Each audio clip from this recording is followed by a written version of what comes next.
Hello students. आज हम start करेंगे चैप्टर 4 का कार्बन एंड इट्स कंपाउंड्स का topic saturated and unsaturated carbon compounds. First of all, saturated और अनसैचुरेटेड कार्बन होते क्या है, सबसे पहले हमें ये पता होना चाहिए। तो सैचुरेटेड कंपाउंड्स, सैचुरेटेड मतलब कि जिन कार्बन के अंदर, मतलब अगर मैं ये बात करूँ कि ये जैसे ये एक कार्बन की चेन है, ठीक है। तो इस कार्बन की चेन में ये जो बॉन्ड्स होते हैं ना, इनको हम बोलते हैं सिंगल बॉन्ड्स। ये क्या होते हैं? सिंगल बॉन्ड्स होते हैं, ठीक है। अगर सिंगल बॉन्ड्स प्रेजेंट होते हैं कार्बन की कौन सी भी चेन के अंदर, तो वो होते हैं सैचुरेटेड, ठीक है चिल्ड्रन। सैचुरेटेड कार्बन कंपाउंड्स, ठीक है। अनसैचुरेटेड, अनसैचुरेटेड मतलब जिन कार्बन की चेन में डबल बॉन्ड या फिर ट्रिपल बॉन्ड प्रेजेंट होता है, डबल बॉन्ड या फिर ट्रिपल बॉन्ड प्रेजेंट होता है, तो वो होता है अनसैचुरेटेड, ठीक है। अब जैसे एग्जांपल लेते हैं हम लोग इथेन का। इथेन क्या होता है? C2H6, मतलब कार्बन 2 है, कार्बन 2 बनाएंगे और हाइड्रोजन 6 लगाएंगे। कैसे? हाइड्रोजन 1 2 3 4 5 6। देखो आपको ना ये पता होना चाहिए कि कार्बन का वो ऑक्टेट पूरा हो, वैलेंसी पूरी कंप्लीट करे। देखो कार्बन के पास 4 इलेक्ट्रॉन होते हैं, तो कार्बन के पास 1 2 3 4 इलेक्ट्रॉन्स तो हो गए, ठीक है। तो ये अपनी इसके बॉन्ड बना के ये इसने अपने ऑक्टेट पूरे कर दिए इसे बना के। तो मतलब इस कार्बन के पास हमारे पास कितना हाइड्रोजन आएंगे? सिर्फ 3 हाइड्रोजन आएंगे, और इस कार्बन के पास भी 3 हाइड्रोजन आएंगे, क्योंकि ये बॉन्ड भी तो इस पर काउंट होगा, इसके साथ भी तो काउंट होगा ना। ये देखो, ये 1 इलेक्ट्रॉन, ये 2 इलेक्ट्रॉन, ये 3 इलेक्ट्रॉन और ये 4 इलेक्ट्रॉन। अगर देखा जाए तो कार्बन के पास कितने हो गए? 4 इलेक्ट्रॉन, क्योंकि कार्बन के आउटर मोस्ट शेल में कितने होते हैं इलेक्ट्रॉन्स? 4 होते हैं। तो ये क्या करेगा? 4 इलेक्ट्रॉन्स को कैपेबल करने में, ये मतलब ये अपने इलेक्ट्रॉन्स अपने वैलेंसी के अंदर सिर्फ 4 इलेक्ट्रॉन रख सकता है, ये 4 से ज़्यादा नहीं रख सकता, क्योंकि अगर ये रखेगा भी तो या तो ये इलेक्ट्रॉन डोनेट कर देगा या तो ये इलेक्ट्रॉन शेयर कर देगा, ठीक है। तो अपन ऐसे बनाएंगे। सबसे पहला हम एग्जांपल इथेन का ले रहे हैं। तो इथेन के अंदर देखो सब सिंगल बॉन्ड्स है, सारे सिंगल बॉन्ड्स हैं। तो ये कौन सा कंपाउंड होगा? सैचुरेटेड कंपाउंड होगा। इथेन कौन सा होगा? सैचुरेटेड, ठीक है। अब हम आगे पढ़ेंगे कि हम इसको नेमिंग कैसे देते हैं, हम लोग कैसे कंपाउंड्स को बनाते हैं, कैसे हम लोग डबल और ट्रिपल बॉन्ड्स लगाएंगे, कैसे हम लोग इसके अंदर ये अल्कोहल का ग्रुप लगाएंगे, एल्डिहाइड का ग्रुप लगाएंगे, कहाँ हमें पता चलेगा कि हमें कैसे नेमिंग करनी है इस कंपाउंड्स की। तो हम ये अब आगे पढ़ेंगे। तो गाइस, सबसे पहले हम लोग क्या करेंगे, हम लोग है ना नाम लिखना सीखेंगे। सबसे पहले हम लोग नेम लिखते हैं, फिर हम लिखते हैं फॉर्मूला, फिर हम लिखते हैं उसका स्ट्रक्चर, ठीक है। तो अगर मैंने बोला मीथेन,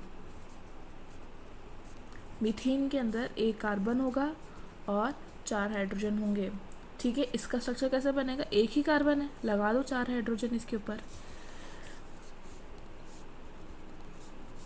ठीक है। सेकंड है इथेन, अभी बताया था C2H6, C2H6, तो 2 कार्बन लगा दो और 6 हाइड्रोजन लगा दो,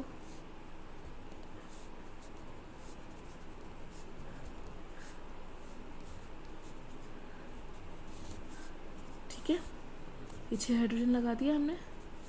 अब आता है प्रोपेन। देखो प्रोप एन, जब है ना मेरे पास सिंगल बॉन्ड्स है, if I have single bonds, तब एन लगेगा। क्या लगेगा? एन लगेगा। ये हमेशा याद रखना, सिंगल बॉन्ड्स के अंदर जो सफिक्स होता है ना, सफिक्स में हमेशा एन लगता है, ठीक है। सफिक्स में क्या लगेगा? एन लगेगा। अब प्रॉप मतलब होता है 3, प्रॉप मतलब 3 कार्बन एटम, तो C3H8। सिमिलरली ब्यूट, ब्यूट मतलब 4, तो C4H8, और एन लगा दो क्योंकि हम लोग सिंगल बॉन्ड्स को बना रहे हैं, ठीक है। सिमिलरली पैंट, पैंट मतलब ये हमने मैथ्स में भी पढ़ा था ना कि पैंट मतलब 5, और पेंटेन तो C5 कार्बन हो जाएंगे। देखो इथेन के लिए 2 कार्बन एटम, प्रोपेन के लिए 3 कार्बन एटम, बोटेन के लिए 4 कार्बन एटम, पेंटेन के लिए 5 कार्बन एटम और हाइड्रोजन 12। हेक्सेन, हेक्स मतलब 6, तो C6H14। ठीक है, अब इसका स्ट्रक्चर बनाते हैं। कार्बन कितने हैं? 3 कार्बन पहले बनाएंगे अपन। हाइड्रोजन कितने? 8 लगाएंगे। 1 2 3 4 5 6 7 एंड 8। ठीक है, तो ये इसका स्ट्रक्चर, फॉर्मूला और नेम। अगर आपको स्ट्रक्चर दे दिया जाता है एग्जाम में तो आप इसका आसानी से नाम बता सकते हो। कैसे? सबसे पहले कार्बन एटम्स काउंट करेंगे। कितने कार्बन एटम्स है? 1 2 3। तो 3 कार्बन एटम्स है तो नाम कैसा हो जाएगा? प्रॉप। ठीक है, और बॉन्ड्स कितने हैं? अपन को सारे बॉन्ड सिंगल दिख रहे हैं तो एन आ जाएगा, तो प्रॉप एन। इसका नाम क्या हो जाएगा? Propane. सिमिलरली अगर ब्यूटेन है तो 4 कार्बन आइटम लगा दो। कितने हाइड्रोजन बॉन्ड? 12 है, सॉरी 10 है। 1 2 3 4 5 6 7 8 9 10। ठीक है, तो ये 10 हाइड्रोजन आइटम्स हो गए। नेमिंग कैसे करेंगे? देखो अगर आपको है ना एग्जाम में स्ट्रक्चर दे दिया जाता है और पूछा जाता है कि इसका नाम क्या है, तो आप कैसे नेम करोगे? 1 2 3 4। 4 means but. All our single bonds are here present, so it is ane, to butane. Okay, similarly we can draw of carbon pentane. ठीक है, तो हम पेंटेन के लिए कैसे बनाएंगे? 5 कार्बन आइटम्स है तो पहले 5 कार्बन्स बना दो। 12 हाइड्रोजन आइटम्स है तो 1 2 3 4 5 6 7 8 9 10 11 12। ओके, अब आता है hexane. Hex mean 6 carbon items. 1 2 3 4 5 6। ठीक है, अब 14 है तो 1 2 3 4 5 6 7 8 9 10 11 12 13 एंड 14। तो ये हमारा, हम ऐसे नेमिंग करेंगे। ठीक है, अगर आपको फार्मूला पूछे जाते हैं तो आप फार्मूला के बेसिस पे नेमिंग करेंगे। अगर आपको नेम दे दिया जाता है और आपको स्ट्रक्चर बनाने के लिए कहते हैं तो आपको नेम दिया जाता है। जैसे मीथेन दे दिया और आपको बोला गया कि आप मीथेन का स्ट्रक्चर बनाइए, तो आपको पता है कि मीथेन में CH4 होता है तो एक कार्बन बना के H4 लगा दिया। ठीक है, इथेन है तो C2H6, तो C2 2 कार्बन बना के H6 लगा दिए। अब हम लोग अनसैचुरेटेड के बारे में बात करेंगे कि इसकी हम लोग कैसे नेमिंग करेंगे। ठीक है, सबसे पहले मैंने आपको बताया था कि अगर एन होता है, इन होता है और YNE होता है, तो ये एन सिंगल बॉन्ड्स के लिए, ये डबल बॉन्ड्स के लिए और ये ट्रिपल बॉन्ड्स के लिए। तो देखो एक फार्मूला मैं बताती हूँ ताकि आपको ईजी रहेगा।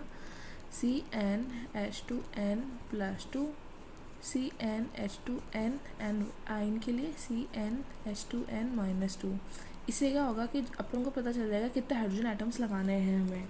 ठीक है, अब देखो n मतलब n स्टैंड्स फॉर कि कितने कार्बन आइटम्स हैं।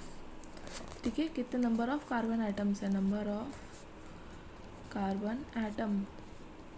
ठीक है, तो हमने सबसे पहला मिथ का देखा था, मिथेन वगैरह है ना, तो ये सब मीथेन है ना। अब हम लोग स्टार्ट करते हैं अनसैचुरेटेड का स्टार्ट कर रहे हैं ना हम लोग, तो हम लोग अब स्टार्ट करते हैं। जैसे मैंने स्टार्ट किया इथीन।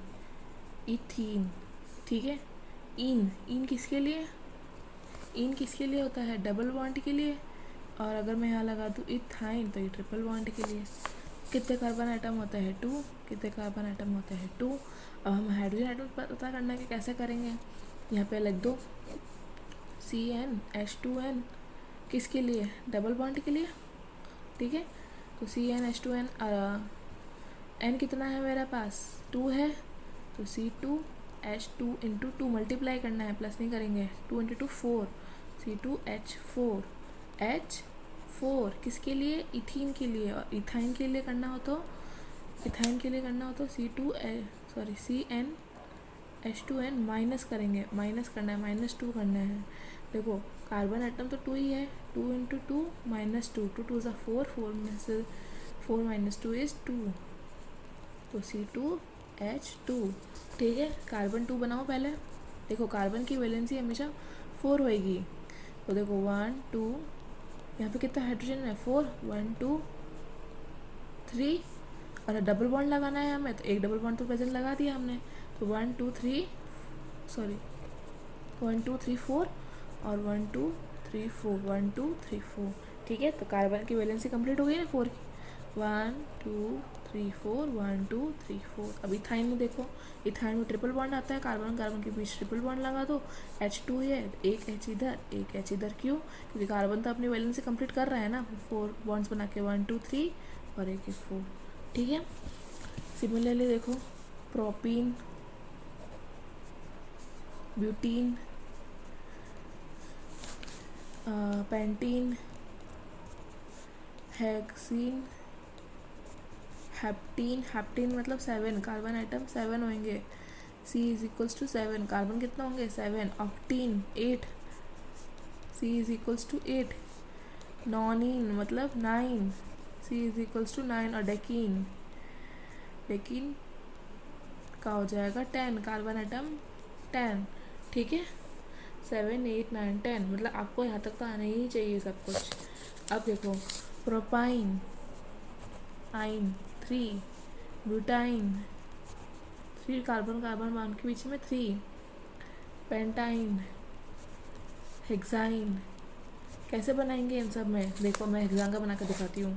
हेक्सान में 6 होते हैं। अब H आपको पता नहीं चल रहा, कोई बात नहीं, फार्मूला तो हमें पता है ना, formula we know formula.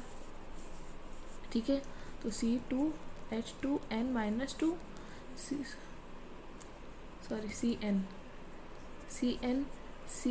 Is equals to 6, H2 into 6 minus 2, 2 6 12, 12 minus 2 10, तो C6H10। अगर मुझे हेक्साइन का बनाना है तो कैसे बनाऊंगी मैं? 6 कार्बन आइटम्स पहले बनाओ, पहले 6 कार्बन्स लिखूँ। ठीक है, 2 3 5 6 एंड H10 है, तो ट्रिपल बॉन्ड आएगा, कहीं पर भी लगा दो, यहाँ लगा दिया मैंने।